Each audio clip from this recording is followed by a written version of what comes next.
Skip मत करना। देखिए रामायण पार्ट 12। जब भरत जी की नज़र प्रभु राम पर पड़ती है तो वे दौड़कर उनके चरणों में गिर पड़ते हैं और रोती हुई आवाज़ में कहते हैं, भैया भैया मैं आपके चरणों में आ गया। प्रभु राम तुरंत उन्हें प्यार से उठाकर अपने गले से लगा लेते हैं और कोमल स्वर में बोलते हैं, मेरे प्रिय भाई भरत। भरत विनम्रता से झुककर कहते हैं, भैया मुझे भैया मत कहिए, मैं इस काबिल नहीं हूँ।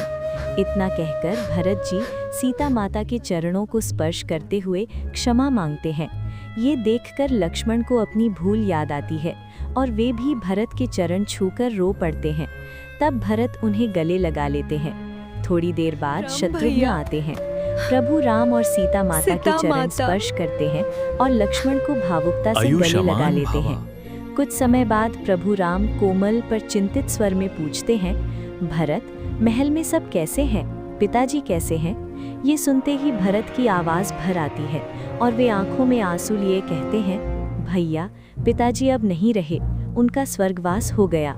ये सुनते ही प्रभु राम की आंखों से आंसू बहने लगते हैं। लक्ष्मण दुख से व्याकुल होकर राम से लिपट जाते हैं और जोर जोर से रोते हुए कहते हैं, भैया हम अनाथ हो गए, हम अनाथ हो गए।